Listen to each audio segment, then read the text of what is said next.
pagi Bapak Ibu Saudara-saudariku yang terkasih dalam nama Tuhan kita Yesus Kristus. Kita bertemu kembali dalam sapaan renungan harian pada hari ini. Kita berdoa.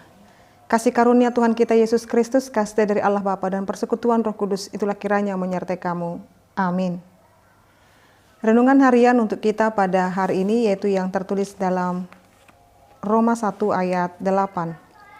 Pertama-tama aku mengucap syukur kepada Allahku oleh Yesus Kristus atas kamu sekalian, sebab telah tersiar kabar tentang imanmu di seluruh dunia. Demikian pembacaan firman Tuhan.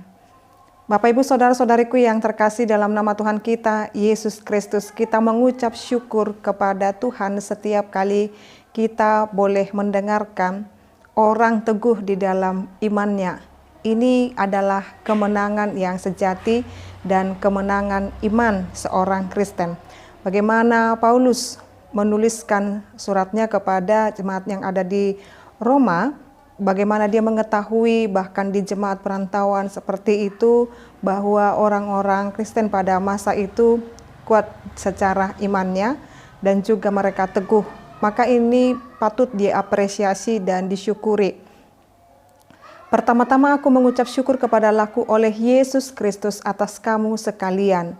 Jadi kita mengucap syukur kepada Tuhan Allah dalam Yesus Kristus karena setiap hal yang boleh kita pertahankan secara khusus keimanan kita itu semata-mata adalah pekerjaan daripada Allah kita dalam Yesus Kristus. Kita percaya kepadanya sebab telah tersiar kabar tentang imanmu ke seluruh dunia. Jadi ini menjadi kekuatan yang sangat besar ketika setiap orang ketika di dalam setiap penderitaannya, di dalam ketangguhannya, di dalam mempertahankan imannya sekalipun mungkin banyak persoalan, banyak penderitaan yang menghampiri, tetapi dia senantiasa hidup di dalam Tuhan. Ini yang harus dicerminkan oleh seorang Kristen. Ini yang harus dicerminkan seorang pengikut Yesus Kristus, Bapak Ibu. Bagaimana melalui kita nama Tuhan semakin dimuliakan. Bapak Ibu Saudara-saudariku, keteguhan dan ketangguhan kita di dalam iman kita di dalam Yesus Kristus harus diketahui oleh seluruh dunia. Dengan kita tetap setia kepadanya di dalam setiap persoalan dan pergumulan kita. Ketika orang mendengarkan bahwa kita terus mengandalkan Tuhan, maka kesaksian demi kesaksian itu terus dinyatakan dan diperdengarkan ke seluruh dunia ini. Dan itulah yang menjadi tugas tanggung jawab kita sebagai orang Kristen, Bapak Ibu. Dari diri kita nampaklah bahwa kemuliaan Tuhan itu nyata, Bapak Ibu. Jadi dimanapun kita berada, apapun yang menjadi aktivitas kita, apapun yang menjadi profesi kita, Bapak Ibu Saudara-saudariku, biar melalui setiap kehidupan kita nama Tuhan yang semakin dimuliakan.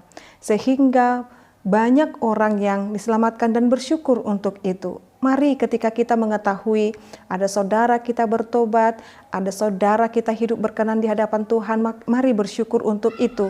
Sebab itu yang dikehendaki oleh Tuhan. Dan mari juga Bapak Ibu terus mendoakan baik keimanan kita, keimanan saudara-saudara kita, bahkan keimanan seluruh anggota keluarga kita semakin kuat dan tangguh dalam memuliakan Kristus. Amin, kita berdoa. Ya Allah Bapa kami sungguh bersyukur buat perkenanan Tuhan yang boleh memperdengarkan kami firman Tuhan supaya kami dapat berjuang dan terus bertahan di dalam setiap keimanan kami. Kami bersyukur ya Allah Bapa kami, biarlah Tuhan senantiasa memberkati, melindungi kami. Biarlah Tuhan senantiasa memberkati umat-Mu ini dimanapun mereka berada dalam setiap kehidupan mereka yang sedang memperjuangkan Tuhan imannya. Biar mereka teguh di dalam imannya, jangan biarkan iman umat-Mu ini goyah. Tetapi melalui iman kami kepada Yesus Kristus, nama Tuhan semakin dimuliakan di seluruh dunia ini. Pakailah kami Tuhan. Berkati bangsa dan negara kami Indonesia ini, berkati Tuhan pemerintah kami dari pusat dan juga di daerah-daerah. Kiranya Tuhan berikan hikmat kebijaksanaan supaya kesejahteraan bangsa negara kami dan juga kami berdoa buat kedamaian dunia ini, kiranya Tuhan juga berkenan Biarlah melalui kehidupan kami, kehadiran orang-orang Kristen, nama Tuhan dimuliakan di seluruh dunia ini. Juga kami berdoa untuk segala aktivitas kami sepanjang hari ini, Tuhan, kiranya Tuhan berkati. Yang sakit boleh Tuhan sembuhkan, yang berduka Tuhan boleh pulihkan, dan juga hiburkan mereka. Terima kasih Tuhan buat anak-anak kecil, anak-anak bayi dalam tumbuh kembang mereka. Kiranya Tuhan juga memberkati mereka, bahkan yang remaja, pemuda, Bapak, Ibu, dan juga yang lansia, Tuhan kiranya memberkati mereka dalam setiap kehidupan mereka. Terpujilah Engkau Bapa kekal sampai selama-lamanya. Anugerah daripada Tuhan kita Yesus Kristus, kasih dari Allah Bapa, dan persekutuan Roh Kudus, itulah kiranya menyertai dan memberkatimu sekarang sampai selama-lamanya. Amin. Selamat pagi Bapak Ibu, Saudara-saudariku, Tuhan Yesus memberkati. Shalom.